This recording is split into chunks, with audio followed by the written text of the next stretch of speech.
Nice to meet you all. I'm Dr. Marta de Ros Collado, but you can call me Marta. I'm a clinical psychologist and I have been working with children, young people and their families for over 20 years clinically. I currently work privately and I run workshops like this and do lots of other things in the media as well.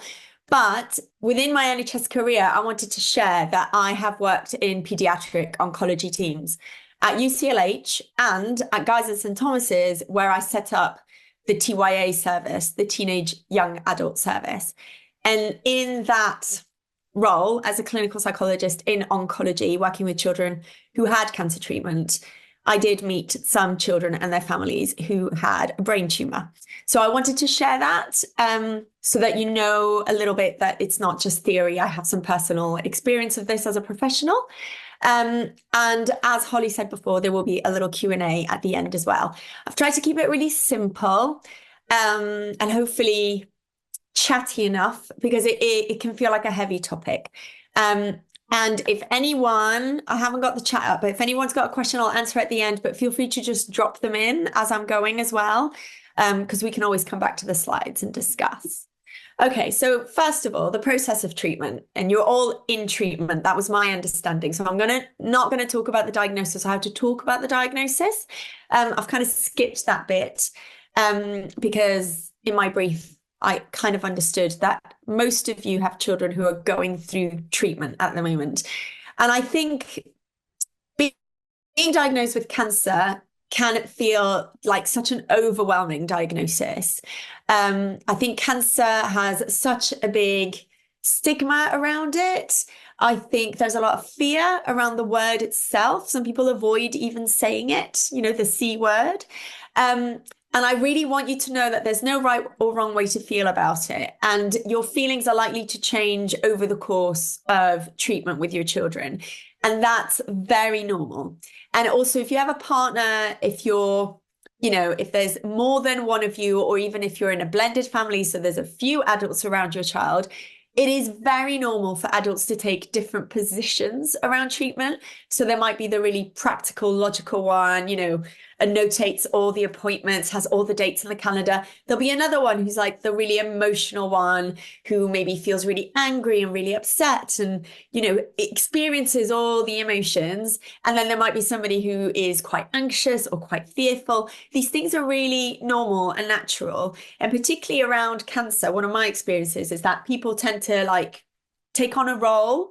And I want you to see that as beneficial rather than I feel wrong, or I'm doing this wrong, or you're doing it wrong. I want you to think of it as offering children an experience that is different. And neither one is right or wrong, but it's just part of the whole package of adjusting to going through treatment for a condition that is highly frightening, right? And we now often think of cancer as a long-term health condition, which should bring some hope, hopefully.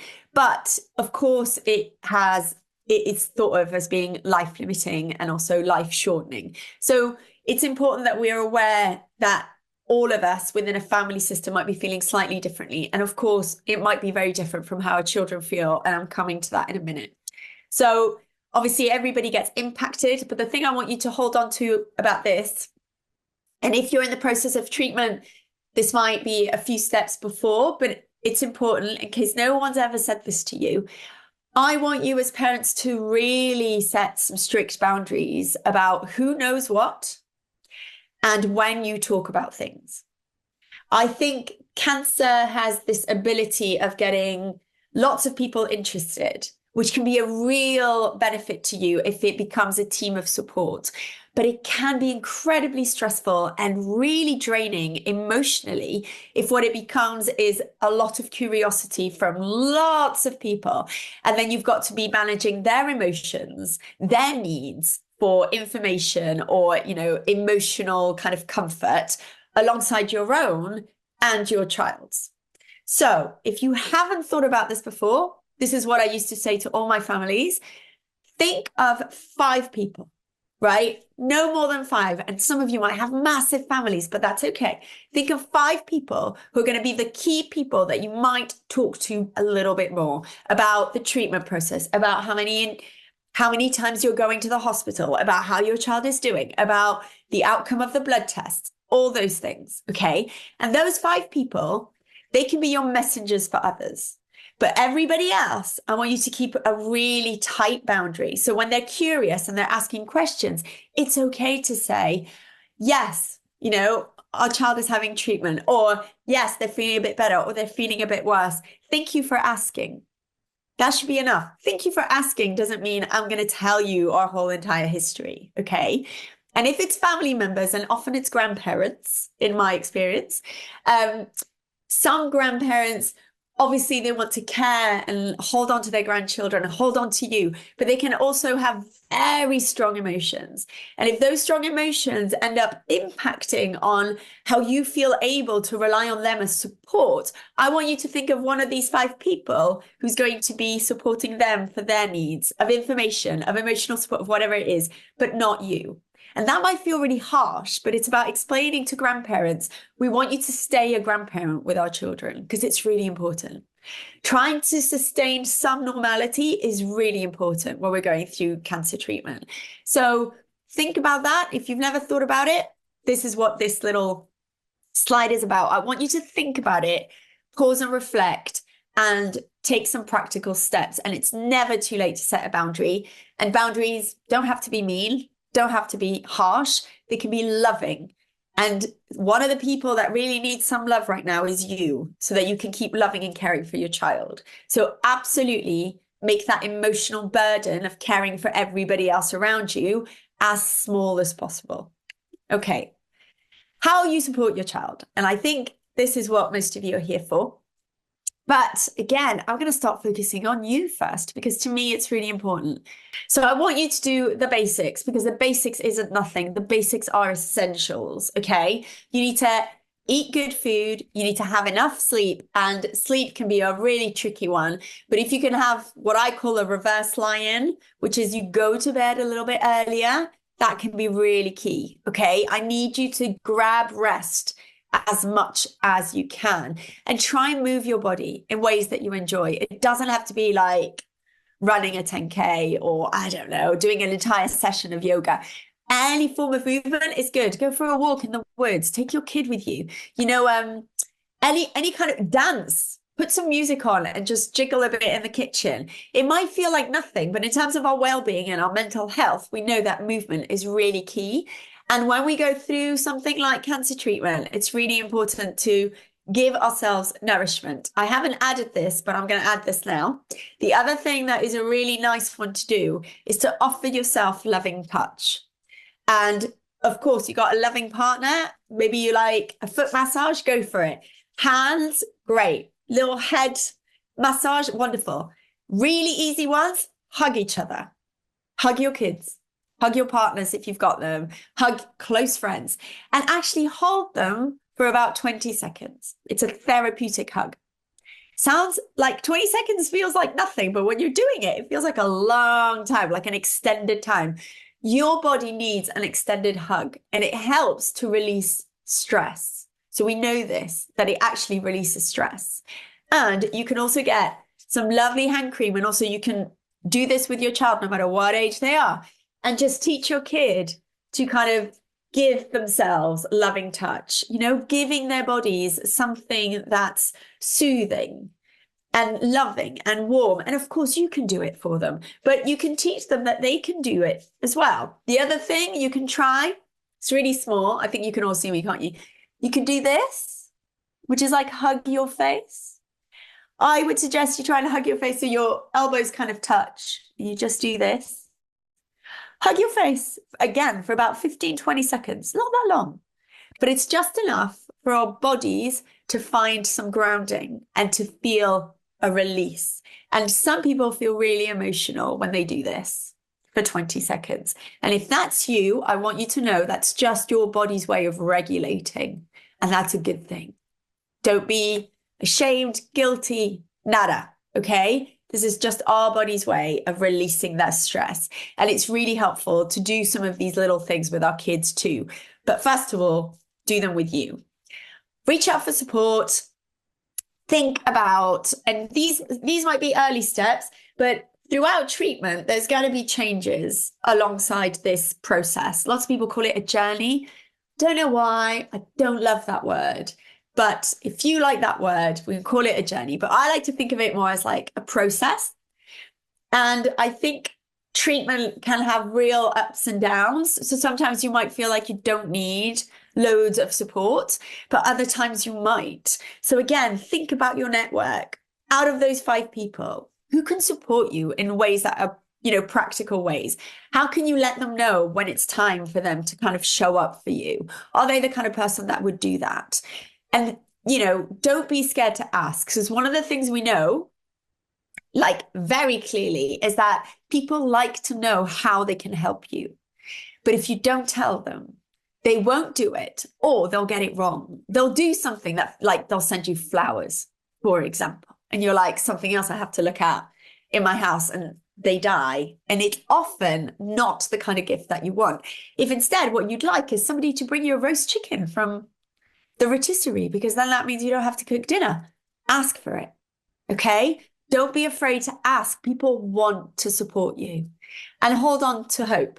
That's a really big one. And I'll come back to that in a minute. Supporting your child. So now we're going to get into a bit more of a thicker bit. So for me, with our children, from the ages of talking age, 3, 4, to around 12 and beyond. For me, we need to support our children in different ways. And you're already doing enough. So before I even start this, you're all doing a great job, and probably nobody tells you that enough. So take it from me. I don't need to know your entire family story to know that you guys are doing a wonderful job with your kids. And I want you to hold on to that, okay? Honestly, you need to believe that. But you want to keep trying, keep working on it.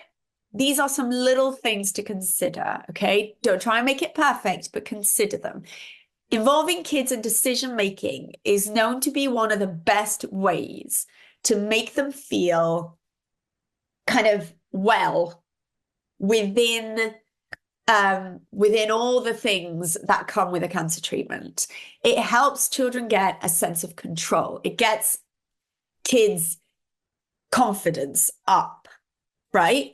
Allowing them to have a voice to make decisions about their cancer care is really important.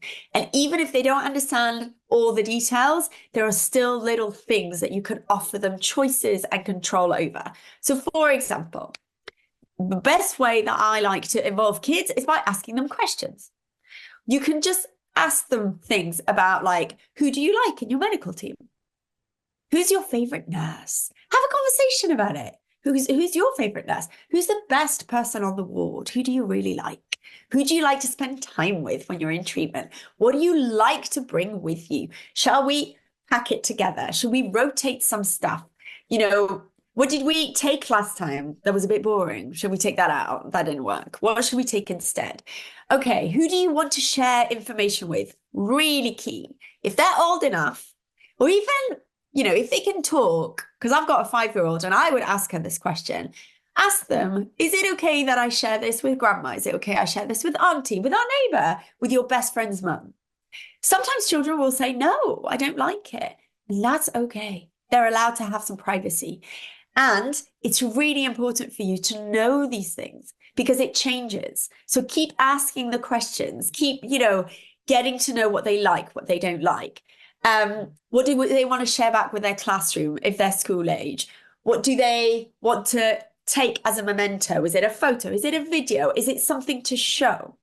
Sometimes kids like doing that. Sometimes they don't. Every child is different. But getting to know your child and knowing that they might change, the things that they want and don't want across this is important, because even though there's a cancer treatment happening, your child is still growing up. They're still developing. They're still making different choices. They're still learning about what they like and they don't like. So keep them involved and get really curious with them. Another way, which I think is really important, particularly as they get a little bit older, is about how they can have their preferences and opinions heard. And sometimes that will be through you. When they're really little, I'm totally okay and more than okay at any age, really, for a child to say, you advocate for me, you speak on my behalf. That is absolutely okay. You know what? Your kids are exhausted and their bodies and minds are going through a lot. So it's okay for you to be their spokesperson, but it's really important that you get the right information. So can they write it down?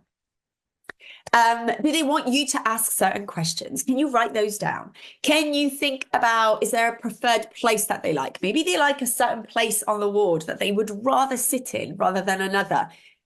Can you give them that choice? Can you talk to the staff about it? Anything that's quirky about them that they're really interested in, that they really enjoy, that they would like people in their medical team to know. Because often kids don't get seen. It's their cancer that gets seen. It gets like the medical umbrella just covers them. And one of the most beautiful things that can happen is when kids just shine and it's still them. So would they like to do a little book with it? Would they like to do a little poster that they take with them and they pin on their wall, like behind them during the treatment, or, you know, on their little table, if they've got a little table, so that when people walk, you know, and it's a new medical student they've never met, they go, oh, this is Joshua. Oh, Joshua really likes trains. Great. They can have a conversation. It can be a lot more fun, a lot more like personal rather than just medicalized. And that little difference can make a big difference. So think about it. And again, think about adapting it and changing it as time goes by with your kids. Thank you. Learning how to talk so that you can listen to your child rather than so you can speak. Now that sounds like a subtle difference, but it's actually really important because we know that talking helps children cope and it helps them feel heard and it helps them feel seen. And we want to say to our kids, you're allowed to feel whatever you feel, and I'm going to be here for you no matter what. And if in these conversations, what happens is you also feel moved with emotion. So your child gets upset and they're talking about something and you can't help it. You start to feel upset. I want you to know that that's completely okay. You're not a robot. Your child doesn't need you to be strong. Your child needs you to be human and just needs you to be their parent. And you can connect in that moment because you can remind your child that you can feel sad together and they're not responsible for your feelings. And I've written a little example here. You can say something like, you're sad. It's totally okay to cry. And you know what? As you're talking, I'm feeling sad too. And these tears you see, you don't have to worry about me because I can talk to auntie, daddy, mummy, whoever. So you don't have to worry about my tears. But I want you to know that my tears are just a way of showing that I really understand how you're feeling. I feel it too. That can be so normalizing for your kids to know if you're scared, if you're sad, you know, that you're feeling this too. It's not just them. They're not crazy. You're moving through this experience together. And it's okay as well if you're feeling very different in that moment from your child. As long as you're able to validate their feelings and sit with them, that is enough. And this is an important one with kids of any age, but particularly before the age of 8. I want you to stay really curious and not assume that if they're scared or upset or worried about something, it's not necessarily the same as you. So children tend to worry about things like not being able to go to their friend's party, or something's happening in assembly and they're missing out, or it's really common for kids to miss their pets. A couple of things, like get curious with your child, understand what the worry, what the sadness is about. Don't dismiss it or belittle it because it seems so small compared to everything else that might be going on for them. Because in a kid's world, those things are massive. And then it's about problem solving. So once you can understand it, you can actually do something about it. So, you know, for example, if they miss their beloved pet, there's often hospital pets, therapy pets that come around. They don't always come on the oncology ward, but you can sometimes make an appointment with them and they will meet you just outside, or they'll go for a walk in like the hospital gardens if they have one. So if you know that, you can be like, it's not your pet, but we can see a pet and it can be really beautiful and quite exciting for the kids. If it's about a party, is there a way that they can put a video on so that maybe your kid can listen to the same music and like watch their friends partying and they can wave at them. There's so many, again, similarly for assembly, can somebody record it so that you can watch it later? There are so many solutions, but often we don't have any of them if we don't really fully understand what they're worried or scared of. So don't just stop at the feeling, expand that, okay? Get really curious and don't be scared to talk. Because I think one of the things that often happens is parents say, but my child is sad, they're crying a lot. So if we talk about it more, they're just going to get sadder. It's going to make it worse. It does not make it worse. I mean, I'm a clinical psychologist, so I believe that talking is helpful. But we know, scientifically know, that when we talk about these things, it doesn't make it worse. It helps our children feel understood. It helps them cope with big feelings. And it helps them feel like there might be a solution because my mummy, my daddy, somebody who loves me understands. And now it's like that problem shared idea, right? And now it's not just me sitting with this. Somebody else is helping me. So don't be afraid of it. Make space for your kids' questions. Alongside talking and listening, I want you to also always say to your child, do you want to ask anything? And it's okay if your kid's like, no. The answer to that is, it's okay. But if you change your mind, I'm always here. You can ask me absolutely anything. And when they do, if they haven't yet, it's likely to surprise you because they will ask you at a time when it's not a good time to have the conversation. That tends to be very common. So you'll be doing something and they'll just drop a bombshell on you and you'll be like, oh my God, why now? Because there's a distraction. So it's easier for them to ask you. And it's okay in that moment to not fully respond, but you need to hear the question. So whatever they ask, okay, I'm going to drop a really big one. Mummy, am I going to die? I get asked this a lot by parents. What do we do with this question? We answer the question. But if it's not the right time to answer the question, what we say is, whoa, that's a big question. So first, just validate the question. 2, if your child asks you a question, they've already thought of an answer. So you can say, you've been thinking a lot, haven't you? I can tell. You've been thinking about lots of things.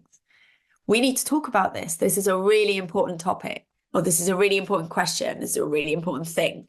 And then if you're like, we're in the middle of Sainsbury's, I can't do this chat right now. You want to say to your kid, when we go home, I'm going to make us some snacks and we're going to sit down and we're going to talk about your question. But right now, I can't answer it, love. It's just not the right time. Or I need to really think about this. Can I think about this question and come back to you?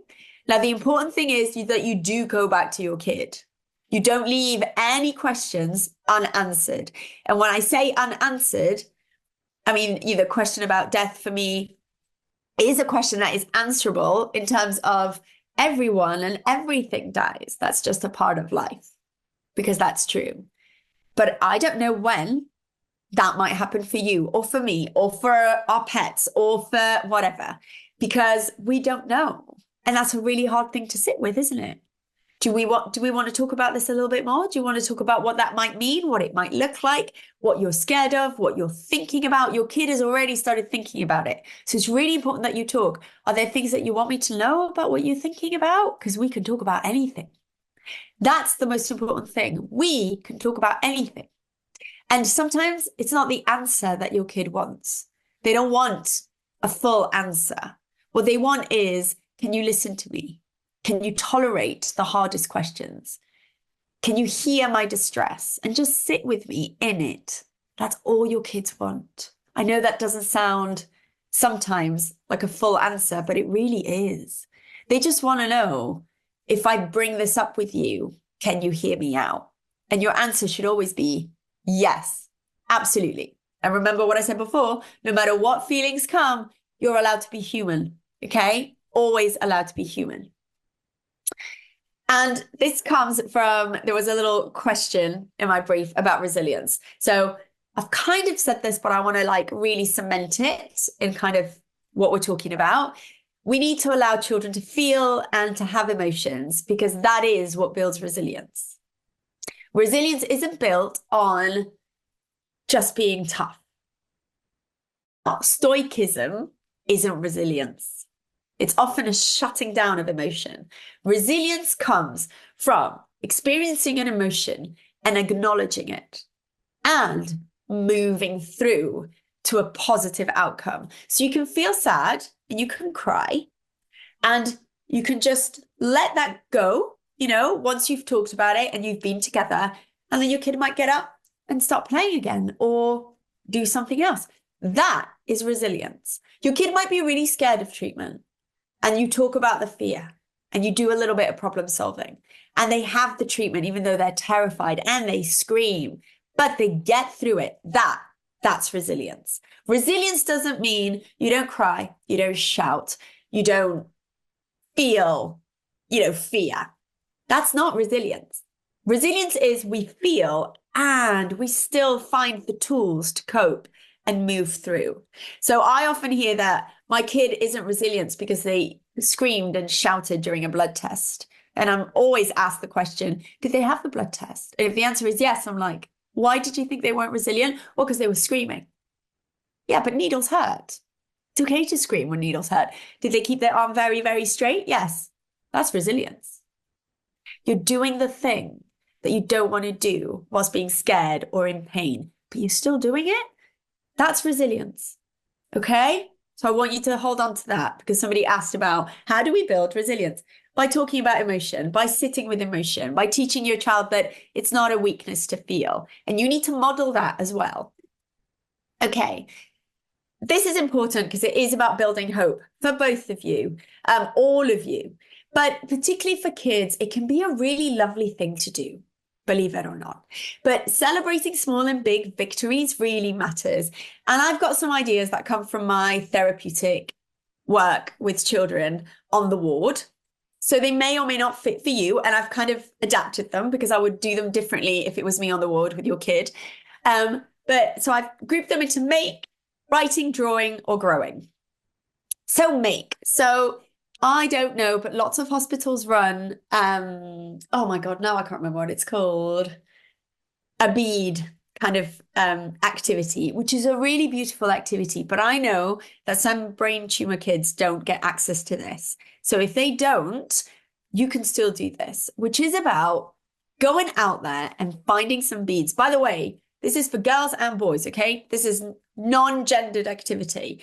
And you get some lovely string. Oh, I wish I'd brought some with me to show you. I meant to do that so I could show you because I do have some on my bag from my hospital days from a little kid who did some for me. It's very sweet.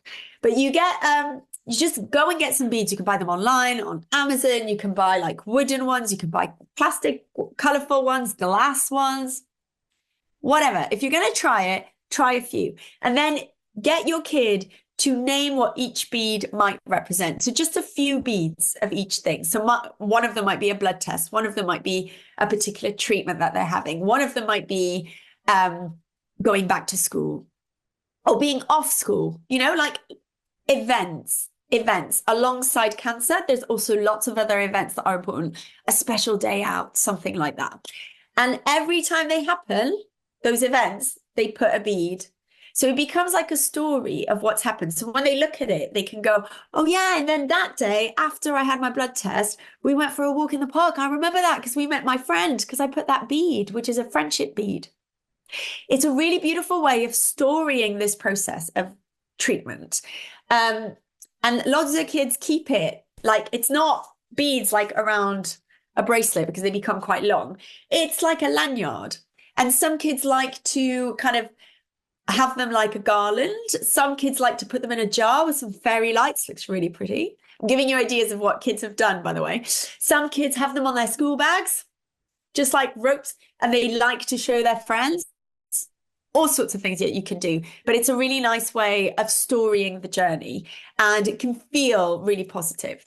Another one, you can write, draw. If your kid's into crafts or writing or drawing, can they have a little diary where they annotate little things? And if you want to make it really positive on the ward, can we get one of the doctors, one of the nurses, a different person at the time to draw a funny cartoon or to, maybe they can just have a signature, but, you can make this fun. Write a joke. So then they'll remember, oh yeah, I remember that day. And it's something that they can keep. It's like a little memento. And believe it or not, often with cancer treatment, kids want to have something. And it's also really nice for you, believe it or not. And one day, maybe you'll just stay on a shelf and you'll never look at it again. But maybe your kid will want to look at it again. And remember, they often forget lots of things and they'll be really confused, like, when did this happen and when did that happen? But if you have it as a story, it keeps everything like really neat so that they can review and revisit if they want one day. And the other thing it's really good for is really shrinking trauma, because when we have a really clear story, narrative of what happened to us, it can feel like we have more control. So just something to hold on to, especially if your kids are really little. You can do the writing, but you can still make it fun. And growing. So this is an idea that one of the kids I work with did, and I thought was really beautiful. So I'm sharing it here. And she loved plants and nature. So maybe what you do is you grow something together at the end of every treatment, maybe, or, significant moment. What you do is you go to the shop and you get some lovely seeds and you plant them in a pot. And then try and get perennials, because it's a really nice thing to do. And, there's always something blooming at some like point in the year. So what you can then have is these beautiful pots that flower every single year as little mementos, reminders, but also hope. There's a hope in nature that things change, that things keep moving forward. And also seeing something beautiful grow can be a really lovely, positive note for your child to have. Finally, because I wanted to keep some time for questions, I'm sorry that we all got cut up as well with the internet. I want to share some resources and 3 of my favorite books. So the resources, you've probably got all of these, but I thought I would just put them in the slide anyway for you. Over the Wall, if you've not heard of Over the Wall, and I won't know if you have or not, but you can tell me in a minute, they're really fun camps for kids, and they often do them over half terms, and they're for children with long-term health conditions. And they aren't all over the UK, so some places might be quite far away, but they will take kids on a residential, and it's super fun. And as somebody who volunteered at Over the Wall many years ago when I was young, it is full of like joy and positivity and good memories. There's lots of singing, there's sports, there's all sorts. It's like an adventure playground for the kids. And there's a team of adults and staff who are well trained to look after every single one of your kids' needs, including their physical needs. So if you've not heard about it, it might be a nice thing to think about. And you can often get referred by your medical team. So it shouldn't cost you anything. 3 books, if you've not heard of them. I love books. I think books are ways of talking about things, opening up conversations when you think it's really hard to. And instead of offering you books that are like medical, I'm offering you stories that when I read them, I can definitely see how you could talk about illness, about wellness, about change, about difference. So Pip and Egg is a really beautiful story about a little pip who grows into something, but what happens to the egg? And the little pip grows in one place, but the egg does something different. I mean, you can guess. But it's really beautiful. And it's about how do they stay friends when one of them is moving away. The Boy with Flowers in His Hair is a gorgeous book, and it's so beautifully illustrated about a little boy who loses his flowers. And it's about friendship. It's about how other people support him so that maybe his hair grows back. Never grows back the same, but it grows back. And it's not about cancer, by the way, but it's so beautiful. And it is about difference, and it is about change, and it's got lots of emotion. And My Pet Star is a big favorite of my daughter's because we've read it a million times. And to me, it's about illness, it's about healing, it's about love, it's about letting go. It's about so many things. And if you haven't got these 3 books, you've never read them with your kids, the thing I always say to parents is get them if they sound interesting, or get one, read it first. All 3, you're going to get emotional. guaranteed. I get emotional just talking about them. I don't know if you can tell, but I get emotional just talking about these books. So read them first and then think about reading them with your kid. And you can also read books without reading them as full stories. You can just open a page and think about what's on the page or see how it opens up a conversation. It's okay to pause a story. You don't have to read them back to front. You can pause and say, what does this make you think of? And or share, when I read this, this is what it makes me think of. It can be a really beautiful way of having some of the conversations we've talked about today in a less kind of grown-up way, in a much more child-appropriate developmental way. And that's the end of my presentation. Oh, I think I've got a contact page. You can find me on Instagram, and I've also got a book. Thank you so much. Thank you. That was really, really interesting. And I've written. Oh yeah, I think. There we go. Lyndon, are you stopping recording?